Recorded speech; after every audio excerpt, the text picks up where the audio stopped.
I'm lucky enough to live in Switzerland, which means skiing and eating fondue are not only possible, they're absolutely required. But I can't just leave my tadpoles at home, so it's time for frogs on the Matterhorn. Since the tadpoles are already in plastic containers, it's really easy to package them up.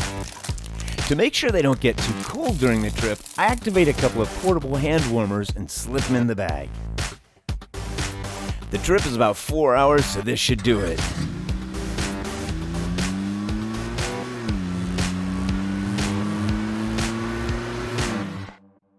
After a few nervous hours, we finally arrive at the Matterhorn. It's pretty cold, so I'm a little concerned the tadpoles are okay.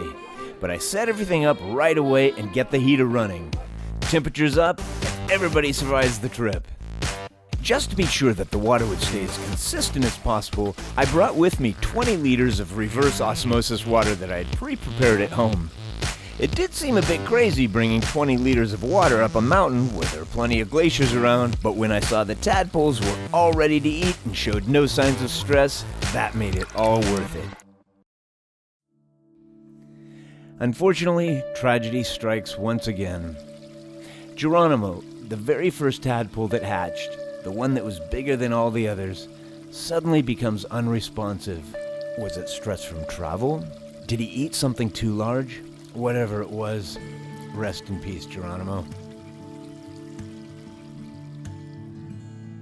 It was a major bummer that Geronimo didn't make it, but I'm determined to learn from this experience. I decided to chop the white worms instead of feeding them whole. I never did this in the first place because I figured that the tadpoles would only focus on living, wiggling, live food. And that's exactly what happened. When I put in the chopped worms, they don't even really recognize them. I also tried chopping up some white midge larvae just to see if anything would work. But it seems no matter what I offer, the tadpoles just don't seem interested. I'm starting to get a bit concerned because the smaller tadpoles, they can survive on the Artemia, but the larger ones, they need something more substantial to survive. And then suddenly, one tries a worm, and then another, and another, and then suddenly, they discover that these are food. And just in time, because it's time to head back from the mountains. All the tadpoles survived the trip just fine, and I set up the aquarium right away. I hadn't really noticed how much they really do look like fish as tadpoles. And unlike a lot of tadpoles that feed on algae and more plant material, these ones are clearly carnivorous. As it's getting to be over 30 days into this project, one of the biggest challenges so far has been finding appropriate-sized food for the tadpoles.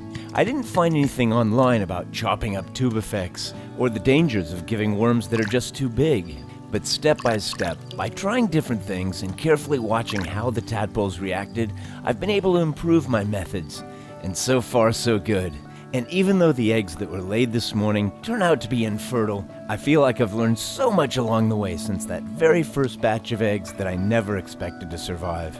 But the cool thing is, a lot of these eggs have survived, and pretty soon, it looks like they're going to turn into little frogs.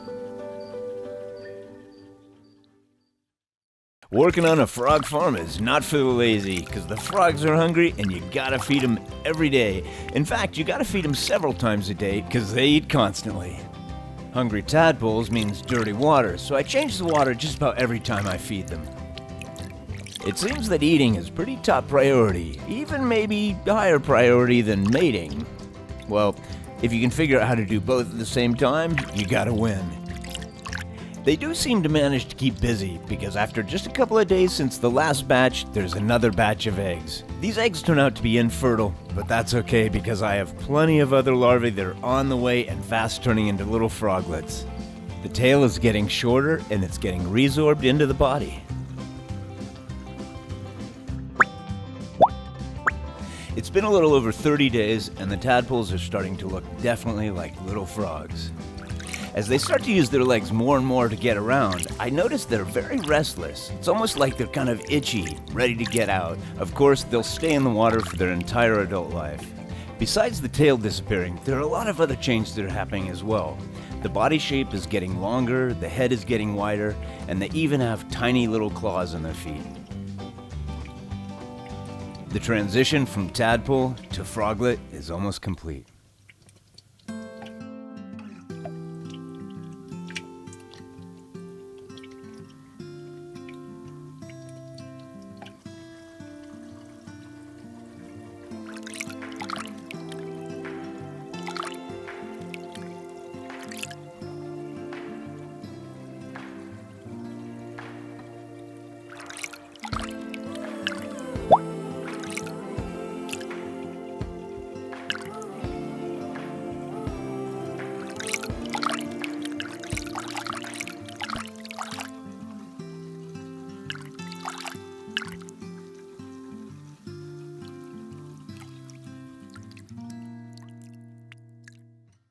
It's now 36 days into this project, and some of the tadpoles are just about ready to metamorphose. It's time to move out of a dish and into the main aquarium.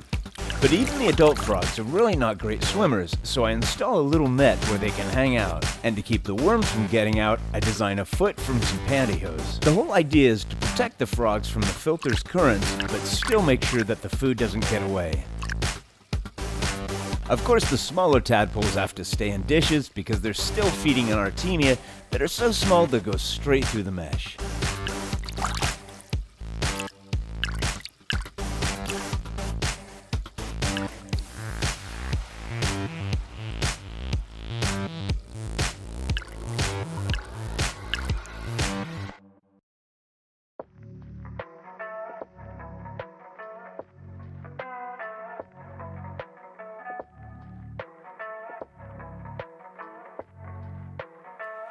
It's now 37 days into this project, and where there were once frog eggs, there are now small frogs. Even after just one day, I decide the net box isn't necessary, so I remove it. The frogs now swim freely in the aquarium. Some larvae still have tiny tails, but they're disappearing quickly. The froglets explore their new surroundings.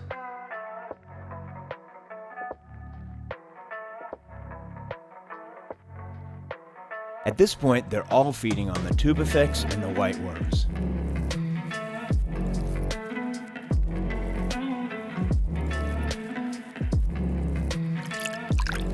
The next day, I decide to try the same food that I've been feeding the adult frogs, freeze-dried Tubifex. Just like with the chopped worms for the tadpoles, I'm not sure if they're going to go for it because it's just not moving food. Not surprisingly, at first they don't recognize it as food. But then it seems they home in on something. Got it.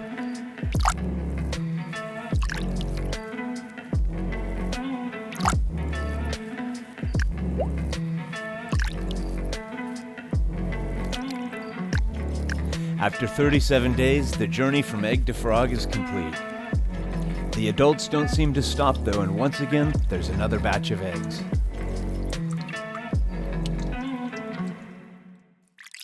The new frogs grow really fast, and they quickly distinguish themselves from the ones that still haven't yet metamorphosed. Maybe it's the diet, or maybe it's just how they grow. Either way, they eat almost constantly and will devour just about anything you put in front of them.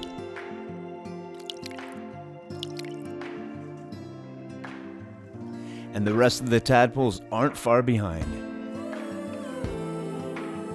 The very youngest ones from batch 7 are now 17 days old and just starting to get their hind legs.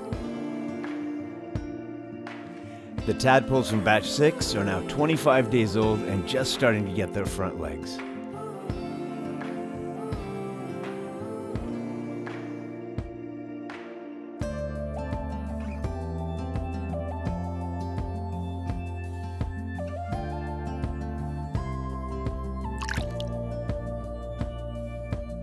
If you've been with me for the last couple of videos, you know that I've been raising baby African frogs. I really don't know what I'm doing with this other than trying to follow some common sense, learn as I go, and do the best I can to get the most survivors as possible.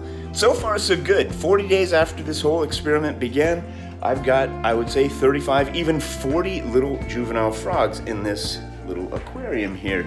Not bad, because the survival rate of these guys in the wild is only about 10-20% or so. That 80% of them actually die. So I think they did pretty well. Now my frogs are not laying fertile eggs. I have no idea why, but maybe that's just how things go. Sometimes they lay fertile eggs, sometimes they don't. But I've learned a huge amount in this video. If you like what you've seen so far, go ahead and like, subscribe. I'll try to post more videos about this terrarium as soon as I can. And till then, keep on frogging. All right, bye. Other people will certainly have different experiences. After all, there are a lot of differences in conditions that might affect the development of frogs, whether it's temperature, water quality, or just differences in genetics. This has just been my experience. And to try to help anybody else who wants to try to raise these frogs, I made one video to summarize all these days. Check out the link in the description. See ya.